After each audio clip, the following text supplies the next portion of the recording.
Okey, kita baca sikit buku ni, dosa-dosa yang dianggap biasa. Dosa malam ni terlalu banyak dilakukan oleh umat Islam, khususnya anak-anak remaja. Mak kadang-kadang banyak belajar agama, belajar tadabbur, tapi anak buat dosa ni.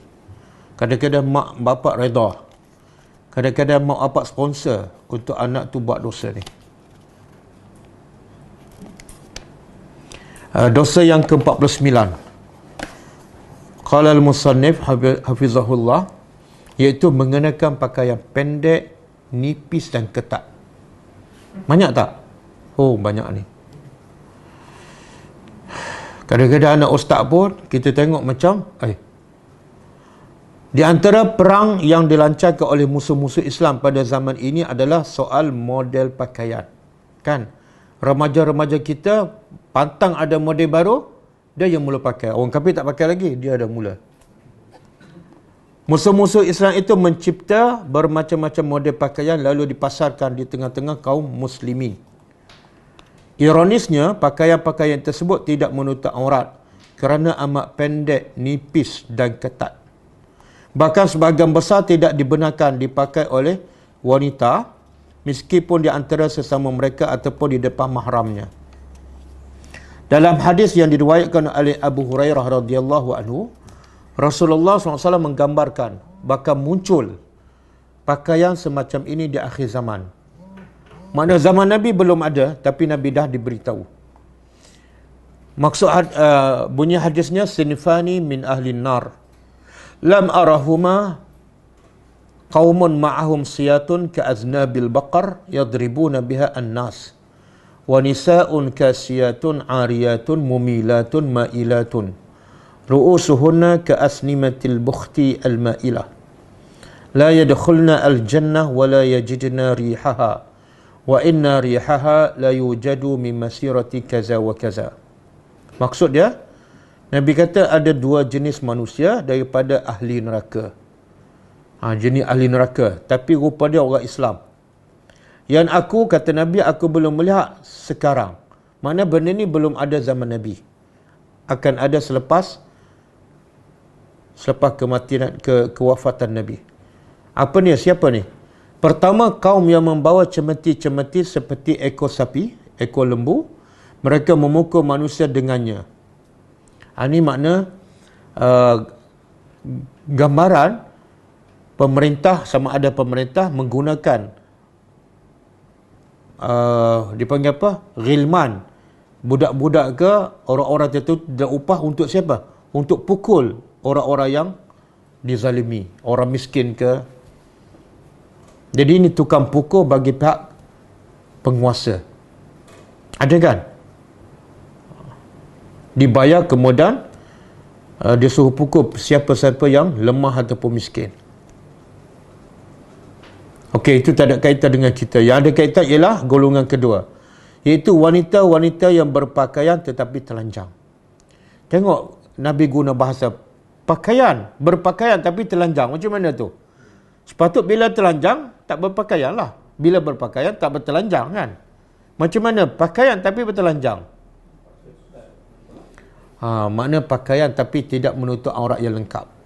Kata ulama, maksud dia ialah sama ada pakaian yang pendek, pakai seluar besar tapi singkat, stocking pula tak pakai. Itu termasuk ni, kasiat arian. Ataupun pakai pakaian nipis, dah tutup aurat semua tapi nipis. Ataupun pakai pakaian ketat, al-ketat. Pakai tudung, pakai baju labuh tapi semuanya ketat. Macam apa? Macam biji nangka.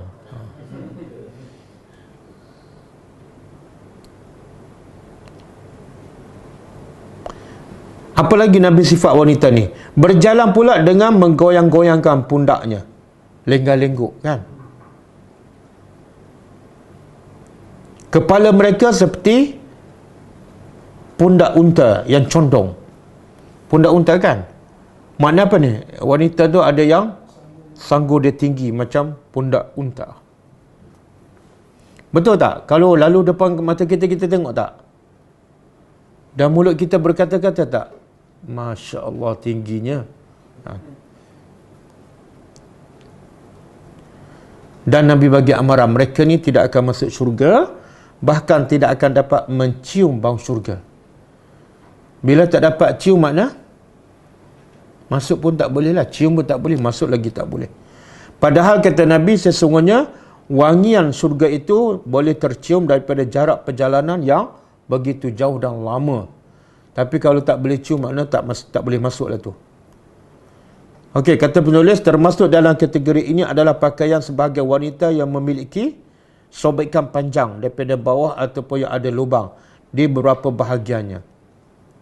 Sekarang kalau kita tengok pakaian muslimah macam-macam fashion kan, dia jadi satu trend dah. Nama busana muslimah tapi macam-macam fashion. Ketat sana, buka sana, singkat sini.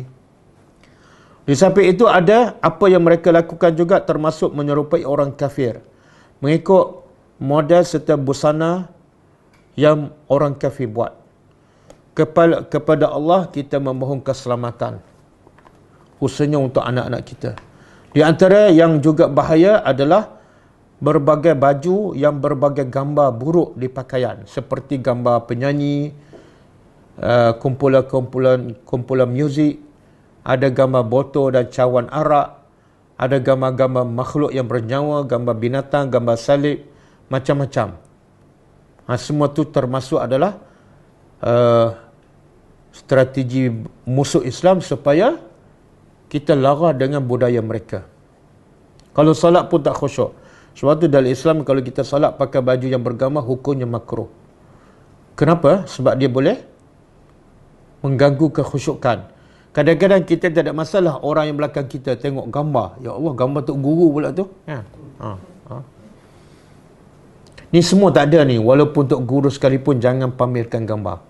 Siapa yang lebih mulia daripada Nabi? Nabi Muhammad tak ada. Tapi tak pernah sahabat mempamerkan gambar Nabi ataupun lukisan. Tak ada. Jadi kemuliaan seseorang bukan kita letak gambar, tapi kita amalkan ilmu dia. Cukup. Okey? Habis. Jadi saya ingatkan sekali lagi sebab ni terlalu banyak ni. Tak tahu kalau kita buat bancian, rasanya 80% anak-anak perempuan orang Islam biasa pakai seluar ketat. Kan? Betul tak? Siapa yang beli? Anak-anak. Tapi siapa yang bagi duit? Mak bapak. Mak bapak mesti dapat saham. Apatah lagi kalau mak bapak tak tegur, mak bapak akan diseret sama, masuk neraka. Jadi mak bapak kena bertanggungjawab. Pastikan anak kita pakai pakaian menutup aurat, tidak ketat, longgar, tidak nipis, dan tidak boleh menimbulkan fitnah. Okey.